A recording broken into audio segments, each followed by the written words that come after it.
Pourquoi est-ce difficile de mettre fin aux difficultés financières? Bonjour à tous, je suis Chris Tuttle, votre coach et mentor en gestion financière. Mon but est de vous aider, vous qui avez des difficultés avec l'argent, à atteindre l'épanouissement et la sérénité financière dont vous avez besoin pour réaliser la vie de vos rêves. Quand on a des difficultés, quand on a des problèmes, c'est important d'en prendre conscience. C'est très important de savoir que quelque chose ne va pas. C'est la première étape. Mais le travail ne s'arrête pas là. Très souvent, on sait que quelque chose ne va pas et on met en place des méthodes pour résoudre ce problème. Et en matière financière, c'est souvent le cas. Vous savez que ce n'est pas au mieux pour vous. Vous savez qu'il y a des difficultés pour vous au niveau financier. Vous avez tenté par différentes méthodes, de différentes façons, avec différentes techniques, de résoudre vos difficultés financières, mais c'est toujours sans succès.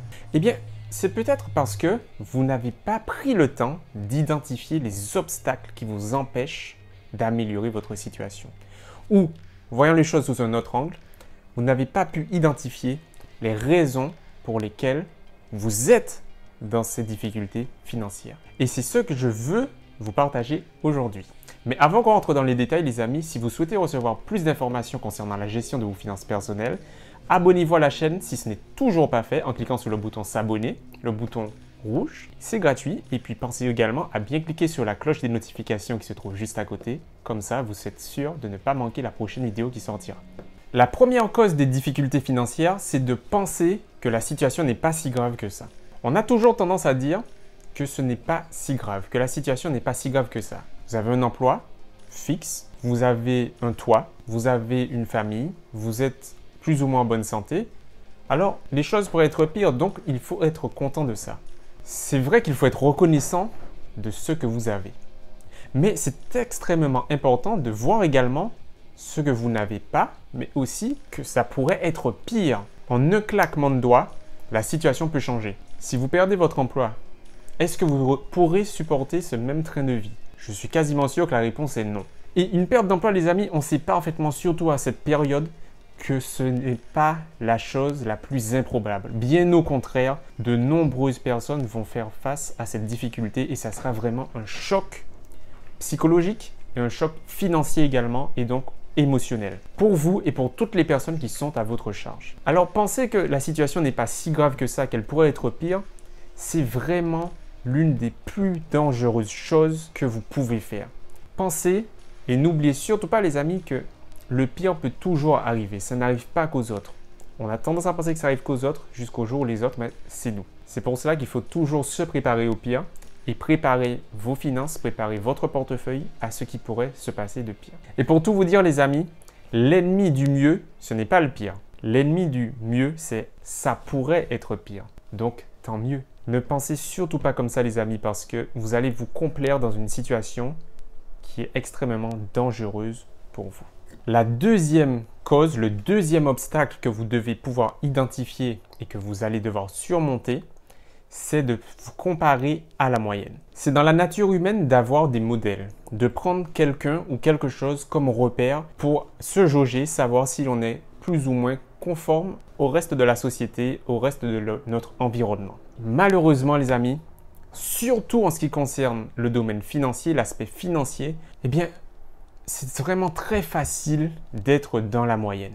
Vous pouvez être en surpoids, avoir des dettes, ne pas avoir votre sécurité financière, votre stabilité financière, ne même pas avoir d'emploi fixe et vous retrouver tout de même dans la moyenne aujourd'hui. Quand vous choisissez vos repères, les amis, prenez bien le soin de choisir quelque chose qui va vous aider à aller vers le haut et ne pas vous contenter du, comme on le disait dans le premier point, du « ça pourrait être pire, c'est déjà bien comme ça ». Parce que justement, avoir des difficultés financières, avoir des dettes, être dans le doute, ne pas être au contrôle en fait de ses finances, eh bien c'est tout simplement dangereux. Parce que vous n'êtes pas justement au contrôle de vos finances. Il peut se passer X, Y, Z événements, indépendants ou non de votre volonté, et votre mode de vie, votre confort de vie change totalement. Et cette situation, ce n'est pas quelque chose que l'on rencontre uniquement dans les films ou dans des livres de théorie. Combien de personnes ont vu leur vie changer suite à chaque crise? Crise économique, crise financière, crise sanitaire également. Alors, est-ce que vous souhaitez vraiment attendre que votre nom soit le prochain sur la liste ou préférez-vous prendre le contrôle de votre vie et le contrôle de vos finances? Et enfin, le troisième obstacle, la troisième cause, c'est d'avoir peur du changement. Quand on est dans une situation qui semble plus ou moins confortable, quand on s'est mis en tête que les choses pourraient être pires, donc il faut être reconnaissant de ce que l'on a, eh bien on s'installe dans un petit confort, dans sa zone de confort. Et on accepte que l'on a des moments de découvert, on accepte que l'on n'arrive pas à avoir plus d'argent pour subvenir à ses envies, pour subvenir aux besoins parfois de sa famille. On accepte tout simplement la situation dans laquelle on se trouve. Alors si vous vous complaisez dans votre zone de confort qui n'est absolument pas agréable et qui est pleine de difficultés financières, je vous invite les amis à repenser à cette histoire de la grenouille qui se retrouve dans une casserole pleine d'eau tiède. Au fur et à mesure, l'eau est chauffée et devient de plus en plus chaude. Au moment où elle commence à bouillir, eh bien c'est trop tard pour la grenouille parce qu'elle s'est habituée à cet environnement. Son corps s'est adapté à cet environnement. Et quand c'était trop tard, eh bien c'était vraiment trop tard. Elle ne pouvait plus s'en sortir. Est-ce que vous souhaitez également que la situation s'amenuise à petit feu pour vous sans que vous ne vous en rendiez compte parce que vous vous adaptez avec ces habitudes passées? Ou est-ce que vous préférez garder le contrôle, encore une fois, de votre vie, de votre environnement, de ce qui compte pour vous? Alors, j'ai une question pour vous les amis. Je vous invite à y répondre sincèrement. Est-ce que vous préférez avoir à subir la douleur du changement ou plutôt que le non-changement vienne vous chercher et soit beaucoup plus douloureux pour vous? Une fois que vous voyez les choses de cette façon, les amis, peut-être que vous allez comprendre que finalement, même si c'est difficile de changer des habitudes, même si cela demande des efforts de reprendre le contrôle de ses finances, de comprendre ce qui ne va pas, au moins vous saurez que vous aurez évité le pire. Parce que c'est ce qui risque de se produire et c'est ce qui se produit dans 99% des cas quand on reste passif sur sa situation.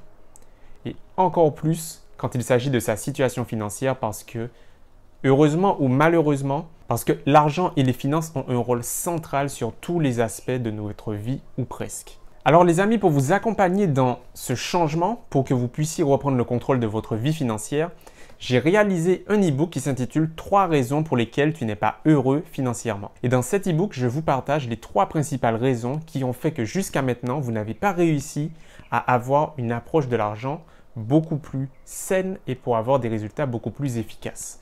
Parce que quand on a une perception particulière, une perception négative des choses, c'est vraiment beaucoup plus difficile de se convaincre qu'il faut changer les choses. Mais quand vous vous rendez compte que finalement l'argent ce n'est pas quelque chose de négatif, alors vous voyez toute son utilité et vous voyez à quel point vous ne pouvez plus attendre pour être serein financièrement. Et justement pour ça les amis, je peux vous aider à le faire. Alors si ça vous intéresse, le lien se trouve dans la description de la vidéo. Cet e-book, il vous est offert, alors vous pouvez le télécharger tout de suite. En attendant la prochaine vidéo les amis, j'espère que vous avez apprécié le contenu de la vidéo d'aujourd'hui. Si c'est le cas, pensez à me le dire dans les commentaires.